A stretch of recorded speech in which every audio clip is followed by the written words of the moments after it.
tout ensemble ne fait qu'un.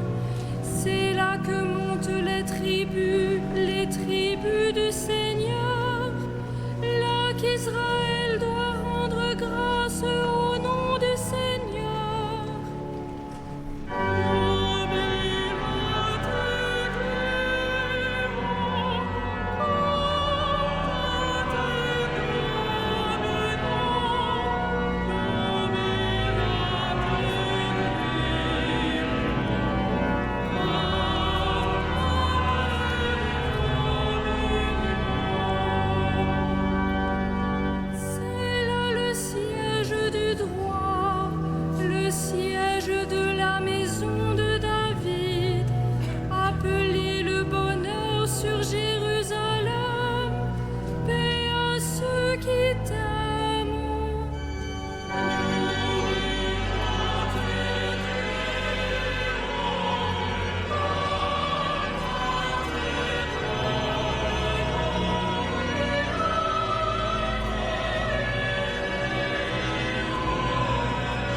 Au nom du Père et du Fils et du Saint-Esprit, la paix soit avec vous. Frères et sœurs, comme nous venons de le chanter, nous sommes ici pour acclamer Dieu, chanter sa gloire, lui présenter l'hommage de l'humanité et de l'univers, au nom de tous nos frères les hommes. Nous sommes rassemblés dans cette cathédrale pour que chacun et chacune d'entre nous s'unissent à l'offrande du Christ et nous associons à notre prière les personnes qui s'unissent à nous par la télévision et la radio. Tous ensemble, nous nous tournons vers Dieu et nous lui demandons qu'il nous pardonne nos péchés. Je confesse à Dieu Tout-Puissant, je reconnais devant mes frères que j'ai péché en pensée, en parole, par action et par omission. Oui, j'ai vraiment péché. C'est pourquoi je supplie la Vierge Marie, les anges et tous les saints, et vous aussi, mes frères, de prier pour moi le Seigneur notre Dieu, et que Dieu Tout-Puissant nous fasse miséricorde, qu'il nous pardonne nos péchés et nous conduise à la vie éternelle.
Gloria in excelsis Deo.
Prions le Seigneur.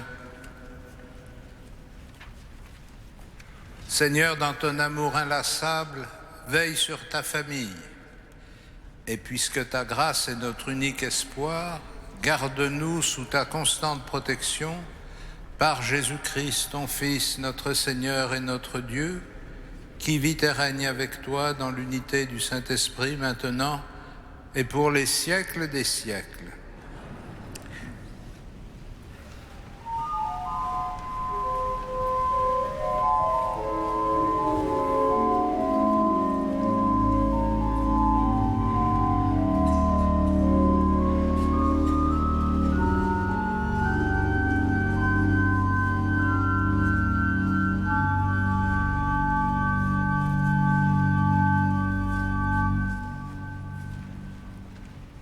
Lecture du livre de Job. Job prit la parole et dit : Vraiment, la vie de l'homme sur la terre est une corvée, il fait des journées de manœuvre. Comme l'esclave qui désire un peu d'ombre, comme le manœuvre qui attend sa paye, depuis des mois je n'ai en partage que le néant. Je ne compte que des nuits de souffrance. À peine couché, je me dis : quand pourrais-je me lever ? Le soir n'en finit pas. Je suis envahi de cauchemars jusqu'à l'aube. Mes jours sont plus rapides que la navette du tisserand. Ils s'achèvent faute de fil. Souviens-toi, Seigneur, ma vie n'est qu'un souffle. Mes yeux ne verront plus le bonheur. Parole du Seigneur.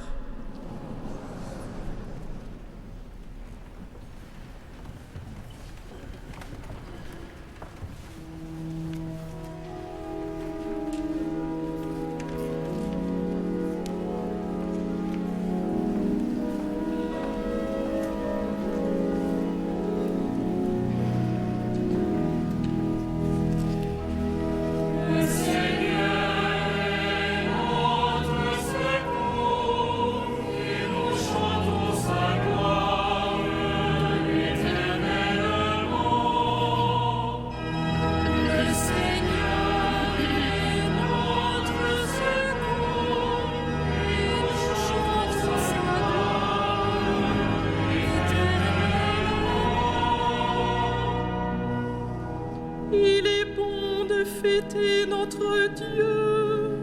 Il est beau de chanter sa louange. Il guérit les cœurs brisés et soigne leurs blessures. Le Seigneur est notre secours, et nous chantons sa gloire.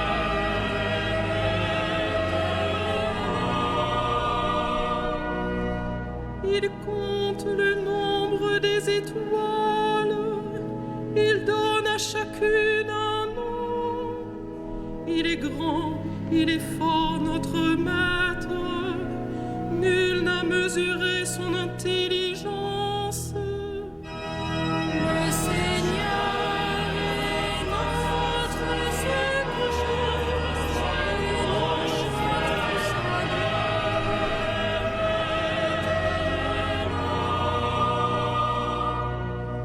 Le Seigneur élève les humbles et rabaisse jusqu'à terre les impies. Entonnez pour le Seigneur l'action de grâce. Jouez pour notre Dieu sur la cithare. Le Seigneur est notre secours, et nous chantons sa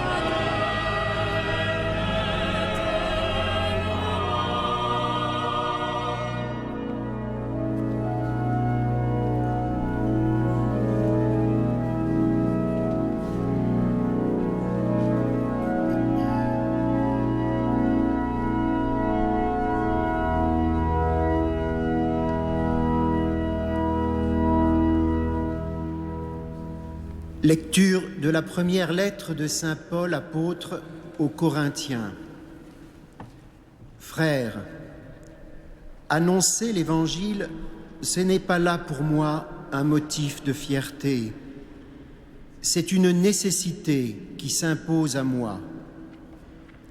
Malheur à moi si je n'annonçais pas l'Évangile. Certes, si je le fais de moi-même, je mérite une récompense, mais je ne le fais pas de moi-même. C'est une mission qui m'est confiée. Alors, quel est mon mérite?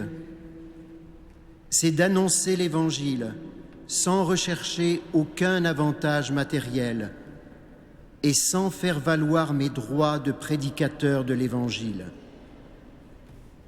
Oui, libre à l'égard de tous, je me suis fait l'esclave de tous, afin d'en gagner le plus grand nombre possible. Avec les faibles, j'ai été faible pour gagner les faibles. Je me suis fait tout à tous pour en sauver à tout prix quelques-uns. Et tout cela, je le fais à cause de l'Évangile, pour y avoir part, moi aussi.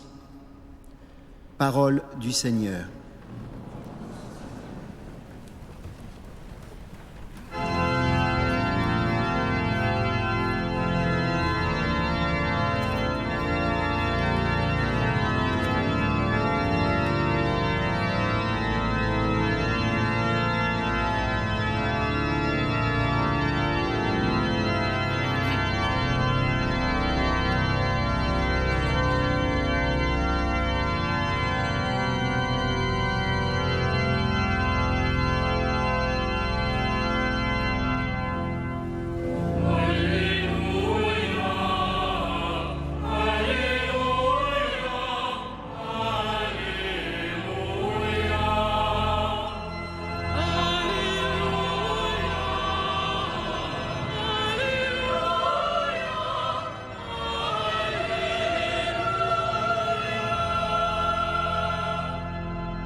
Le Seigneur soit avec vous.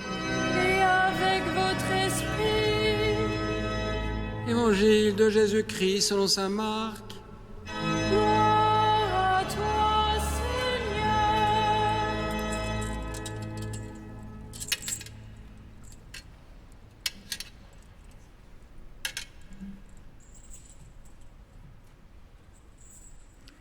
En ce temps-là,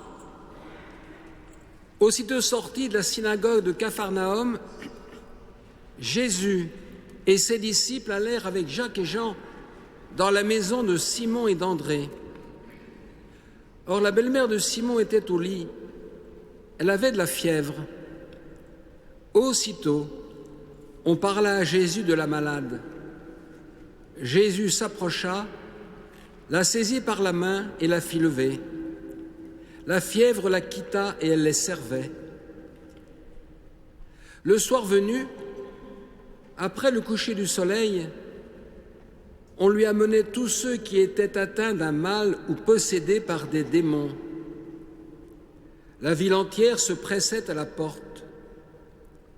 Il guérit beaucoup de gens atteints de toutes sortes de maladies et il expulsa beaucoup de démons. Il empêchait les démons de parler parce qu'ils savaient, eux, qui il était. Le lendemain, Jésus se leva bien avant l'aube. Il sortit et se rendit dans un endroit désert, et là, il priait. Simon et ceux qui étaient avec lui partirent à sa recherche. Ils le trouvent et lui disent « Tout le monde te cherche ». Jésus leur dit « Allons ailleurs, dans les villages voisins, afin que, là aussi, je proclame l'Évangile, car c'est pour cela que je suis sorti. » Et il parcourut toute la Galilée, proclamant l'Évangile dans leurs synagogues et expulsant les démons. Acclamons la parole de Dieu. Louange à toi, Seigneur Jésus.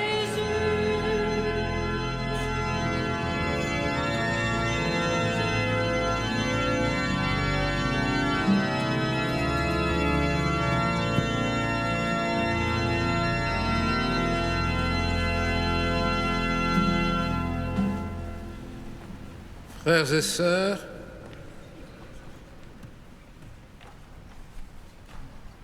avec le récit de cette journée du sabbat à Capharnaüm, l'évangile de saint Marc, dont nous avons commencé la lecture continue dimanche dernier, ouvre devant nous une sorte de programme de ce que va être la mission de Jésus parmi les hommes. Vous vous souvenez sans doute que dimanche dernier, participant à l'office de la synagogue, Jésus avait proposé le commentaire de l'Écriture et que tout le monde avait été ébahi devant son enseignement. C'est un enseignement nouveau, il parle avec autorité et il avait libéré un homme d'un esprit mauvais qui l'habitait. Et ensuite, rentré à la maison de Pierre, il commence par guérir la belle-mère de Pierre,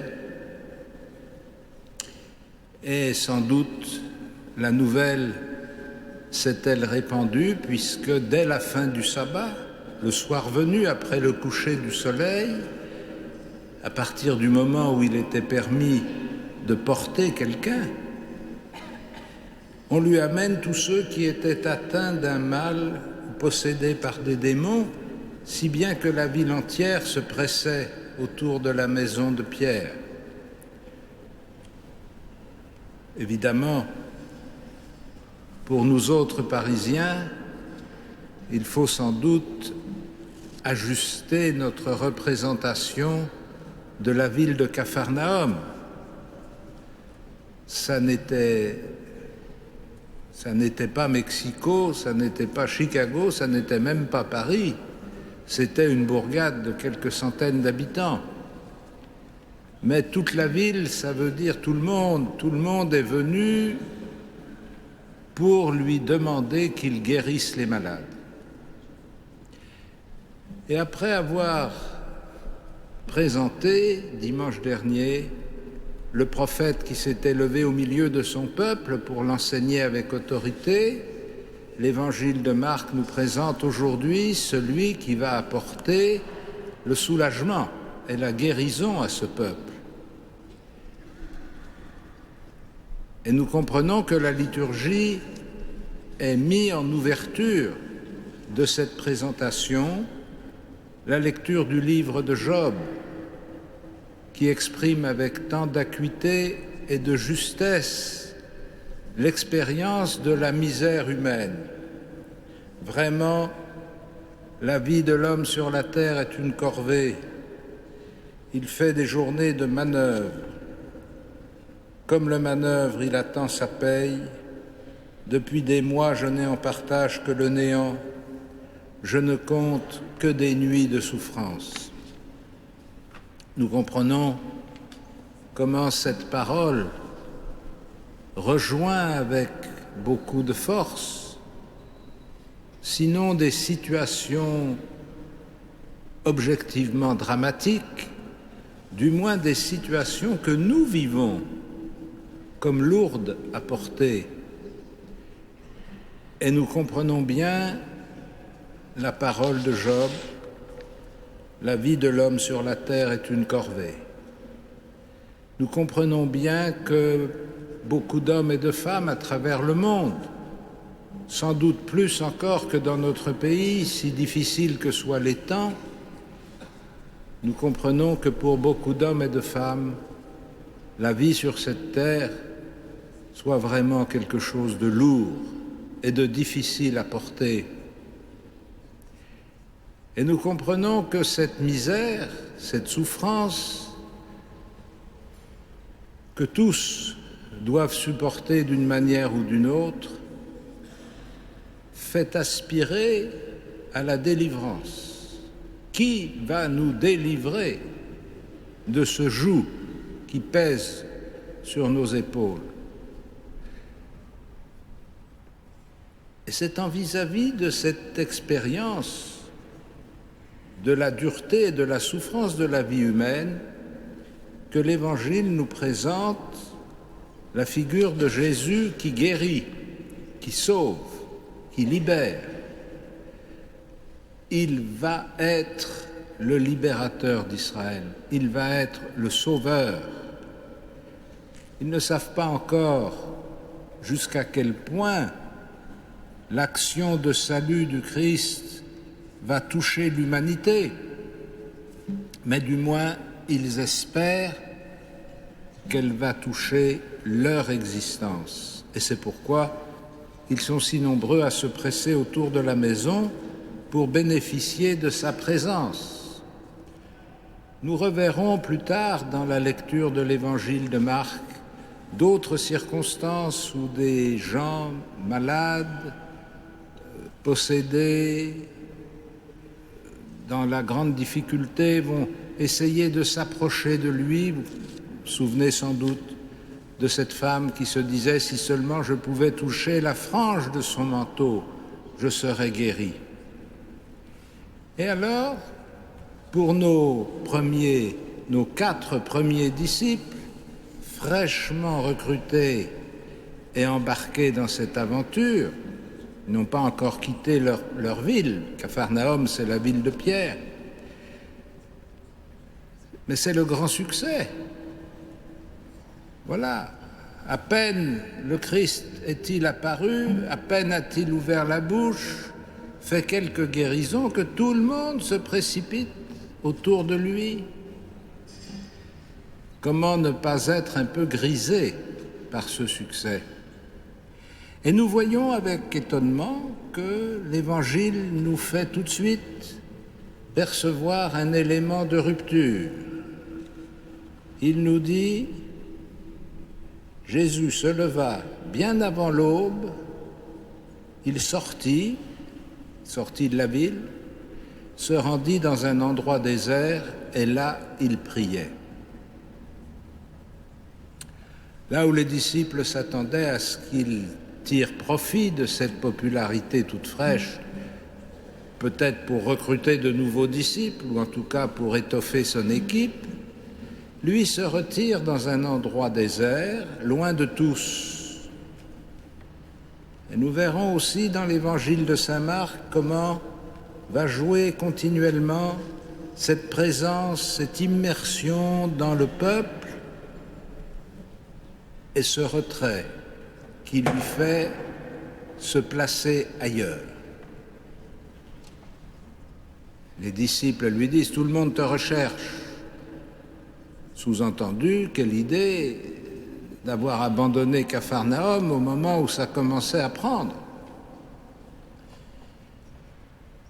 Et voici que Jésus donne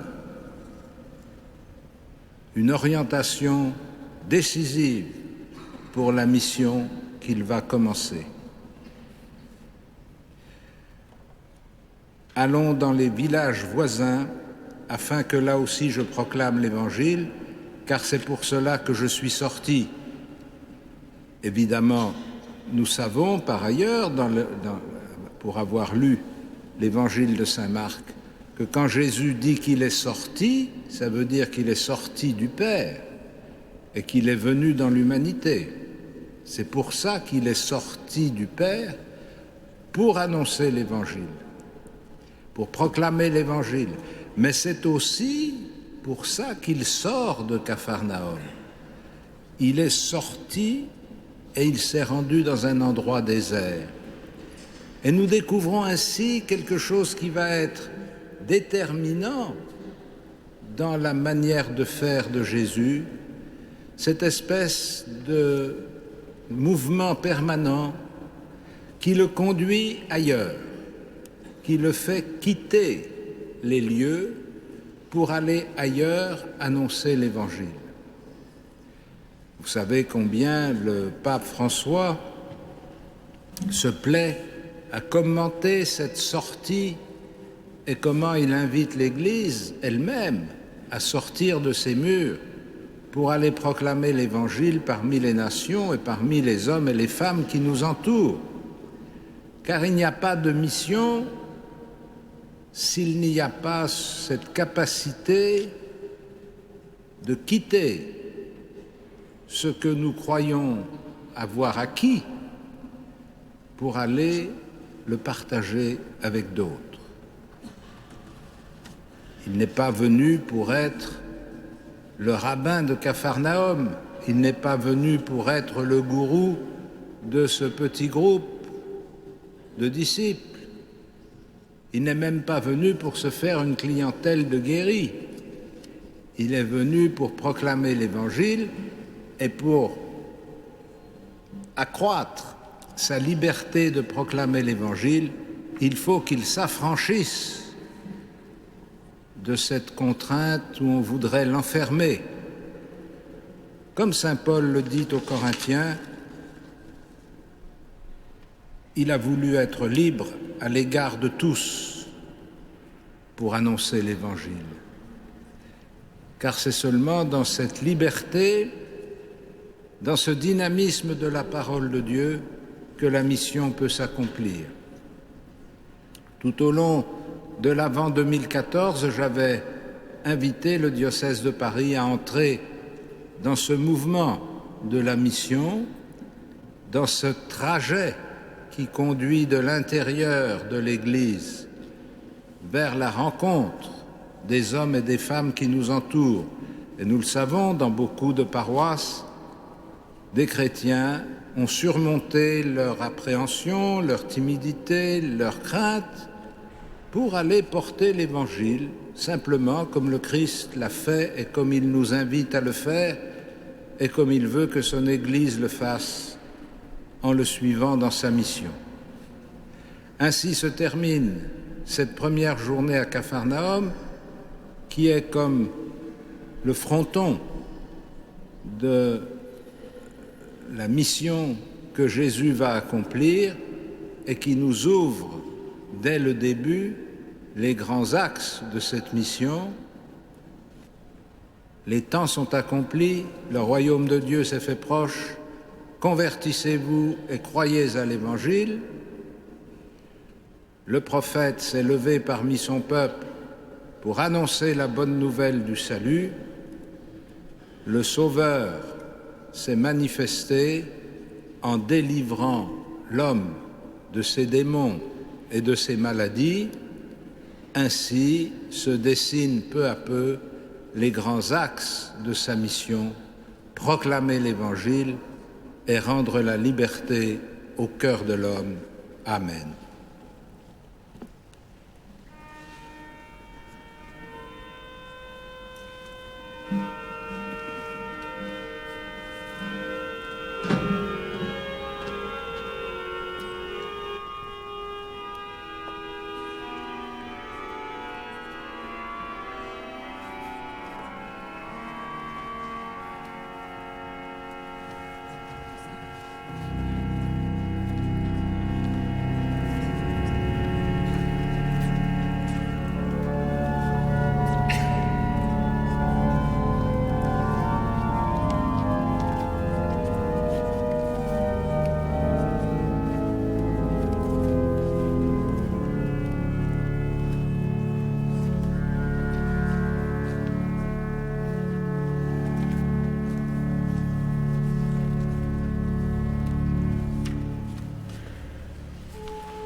Credo in unum Deum.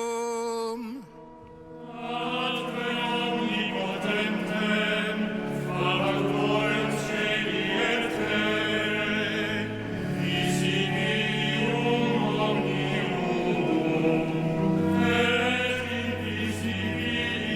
invisibilium.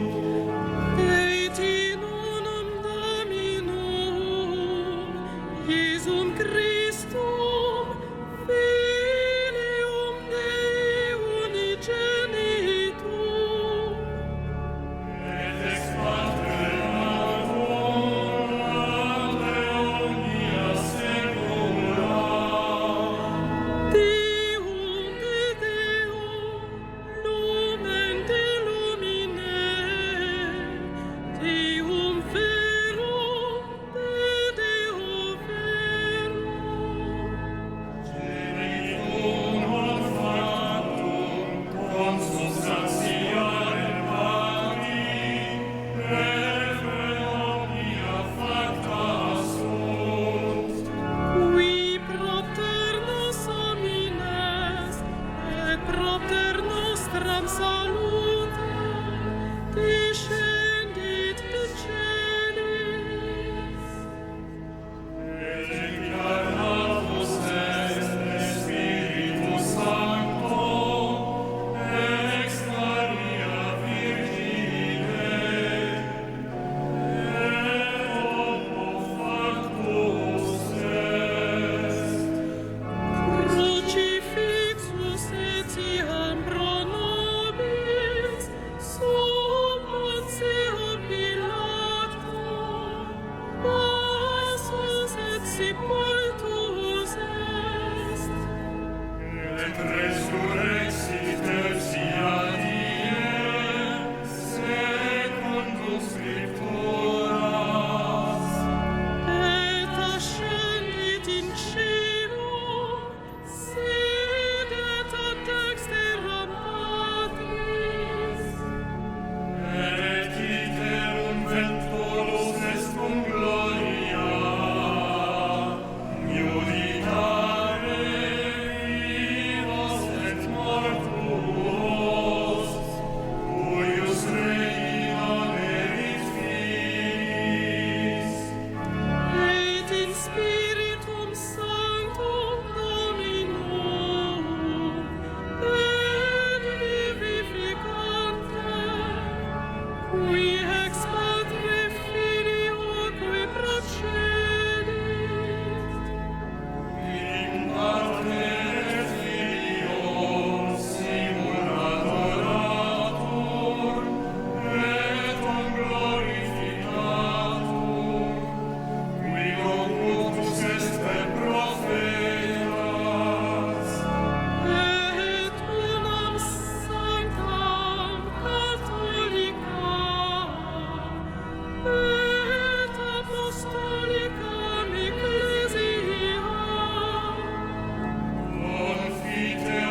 Prions ensemble au moment d'offrir le sacrifice de toute l'Église.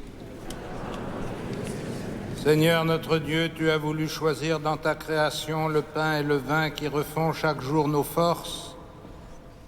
Fais qu'ils deviennent aussi pour nous le sacrement de la vie éternelle, par Jésus le Christ, notre Seigneur. Le Seigneur soit avec vous. Élevons notre cœur. Nous le tournons vers le Seigneur. Rendons grâce au Seigneur notre Dieu. Cela est juste et bon. Vraiment, il est juste et bon de te rendre gloire, de t'offrir notre action de grâce, toujours et en tout lieu. À toi, Père très saint, Dieu éternel et tout-puissant. Oui, nous le reconnaissons, afin de secourir tous les hommes, tu mets en œuvre ta puissance, et tu te sers de notre condition mortelle pour nous affranchir de la mort. Ainsi, notre existence périssable devient un passage vers le salut par le Christ notre Seigneur. C'est par lui que les anges assemblés devant toi adorent ta gloire. À leur hymne de louange, laisse-nous joindre nos voix pour chanter et proclamer.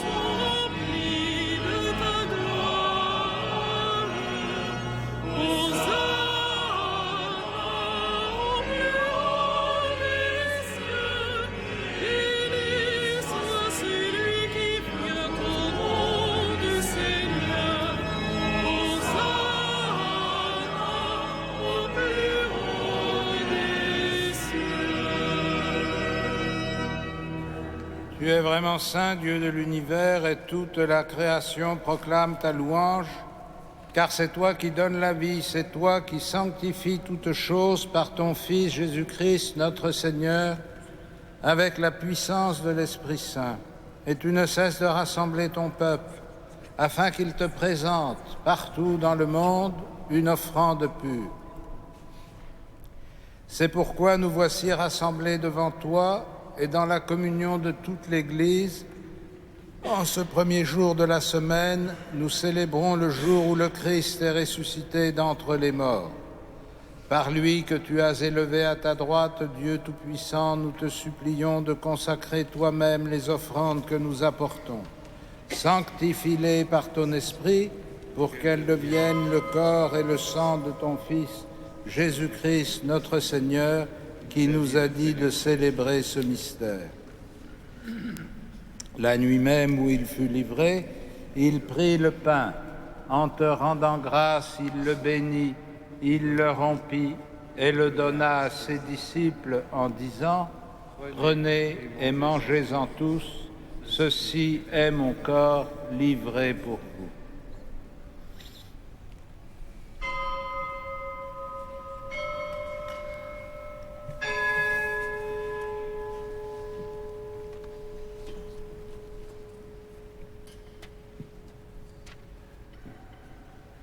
De même, à la fin du repas, il prit la coupe.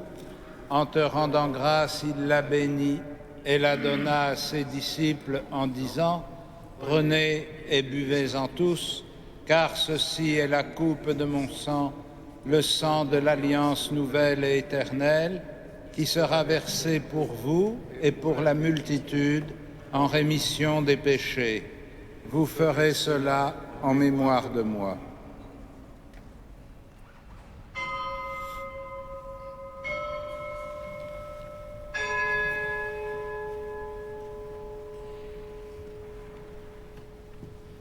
Il est grand le mystère de la foi. Nous proclamons ta mort, Seigneur Jésus. Nous célébrons ta résurrection. Nous attendons ta venue dans la gloire.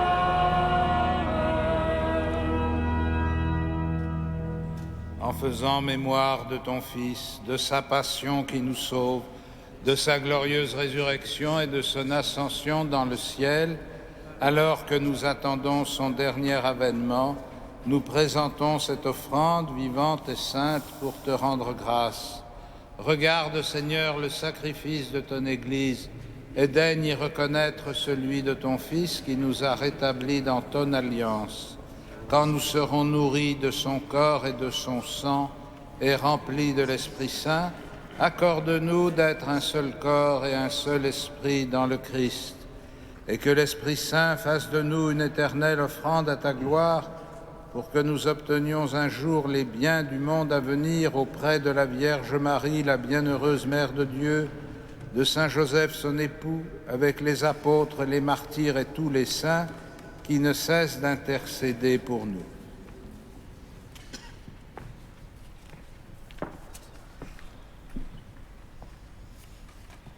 Et maintenant, nous te supplions, Seigneur,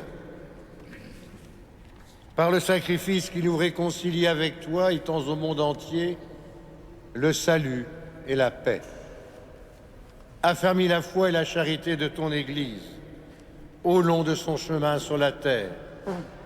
Veille sur ton serviteur, le pape François, notre évêque André, ses auxiliaires, l'ensemble des évêques, les prêtres, les diacres, tout le peuple des rachetés.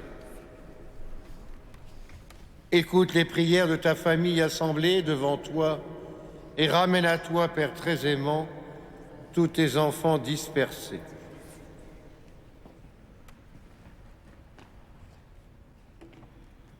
Pour nos frères défunts, pour les hommes qui ont quitté ce monde et dont tu connais la droiture, nous te prions.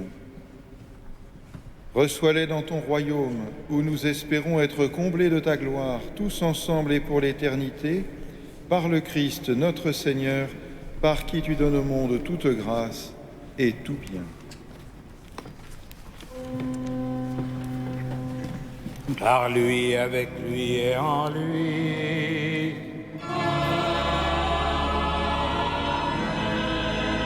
À toi, Dieu le Père Tout-Puissant, dans l'unité du Saint-Esprit.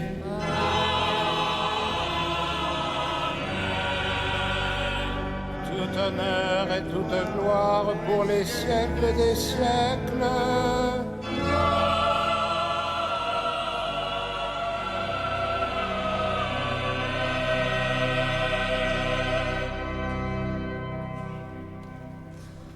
Unis dans le même esprit, nous pouvons dire avec confiance la prière que nous avons reçue du Sauveur.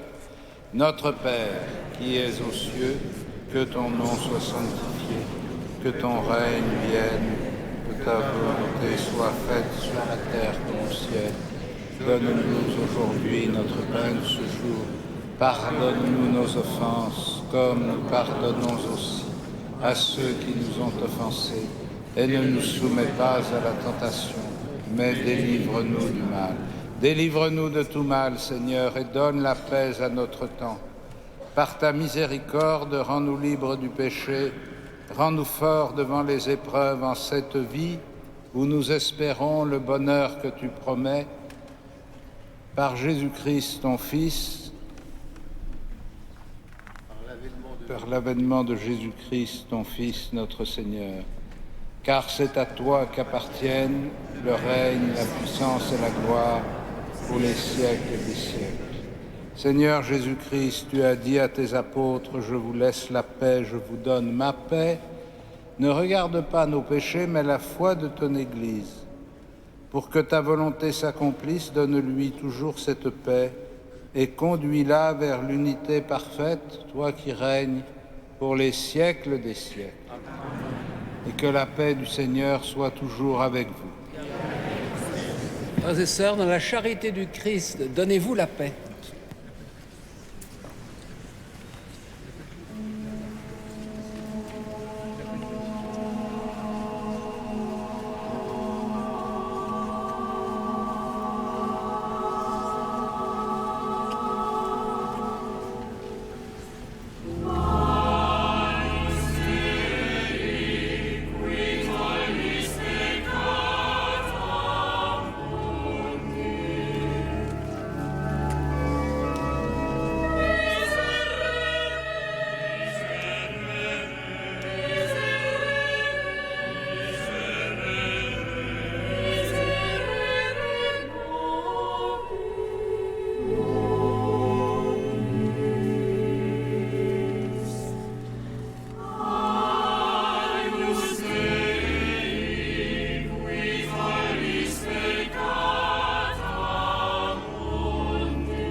Heureux les invités au festin des noces de l'agneau. Voici l'agneau de Dieu qui enlève le péché du monde. Seigneur, je ne suis pas digne de te recevoir, mais dis seulement une parole et je serai guéri.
Frères et sœurs bien-aimés, quelques informations pour ces temps que nous vivons.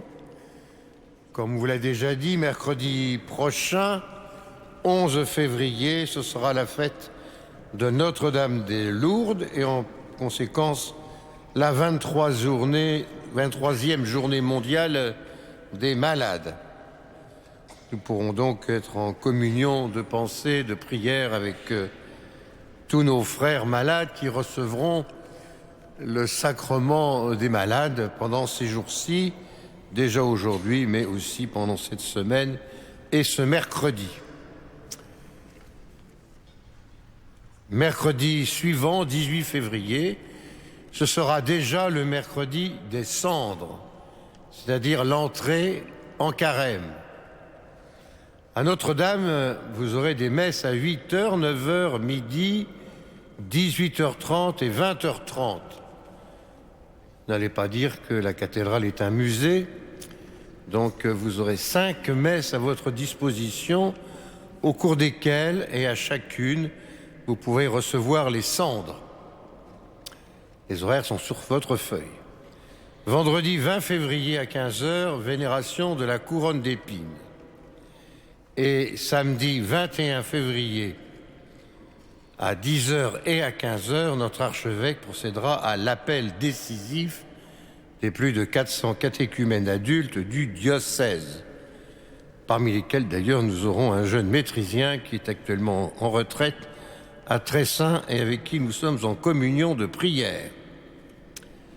Il n'y aura donc pas de messe ce jour-là, ni à 9h, ni à midi, ni de vêpres à 17h45. Puisque nous entrons en carême très bientôt, je vous ai mis les conférences de carême sur votre papier. Sachez que le thème général choisi par notre archevêque, c'est la vie consacrée. Et vous avez la liste là des dimanches de carême et des intervenants et intervenantes sur ce thème de la vie consacrée pour nos conférences. Ces conférences ont lieu à 16h30 le dimanche après-midi et sont suivies d'un temps de prière et d'adoration entre 17h15 et 17h40, puis les vêpres à 17h45, puis la messe à 18h30. Vous avez tout ça sur le site également. Ce sera retransmis en direct sur France Culture, sur KTO et un peu plus tard sur Radio Notre-Dame. Par ailleurs, concert à Notre-Dame le mardi 17 février à 20h30, Bach et le chant grégorien. Vous pouvez prendre des places à l'accueil.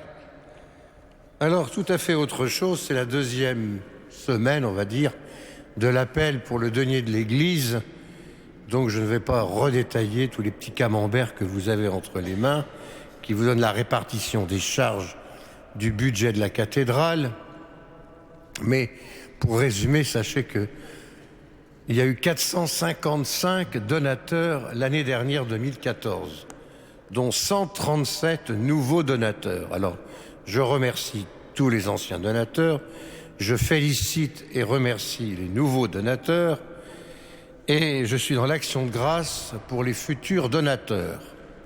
Vous voyez qu'entre 450 et 3500 personnes qui, en gros, viennent le dimanche ici à la cathédrale, nous avons encore de la marge pour vivre notre générosité agissante. Je n'ai pas besoin de vous en dire plus pour dire qu'on compte sur vous. Et puis une dernière chose aussi, c'est que cette année, nous allons avoir à faire face à des travaux dans l'immobilier, puisque la maison des Chapelains connaît une nécessité de ravalement sur 2 façades. Vous savez ce que ça veut dire. Et puis nous avons 2 appartements de 2 chanoines qu'il faut refaire complètement, puisqu'ils ont quitté ces lieux, et pour les donner à des prêtres qui viendront cet été. Donc nous avons des charges sûrement engagées auxquelles il faut faire face. Un grand merci. Voilà, nous pouvons nous lever pour terminer ensemble notre prière avec notre archevêque.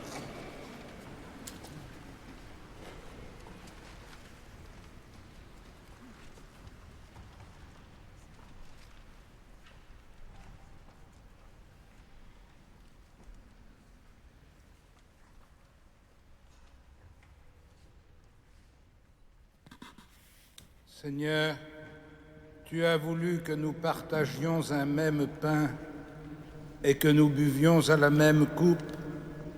Accorde-nous de vivre tellement unis dans le Christ que nous portions du fruit pour le salut du monde, par Jésus le Christ, notre Seigneur.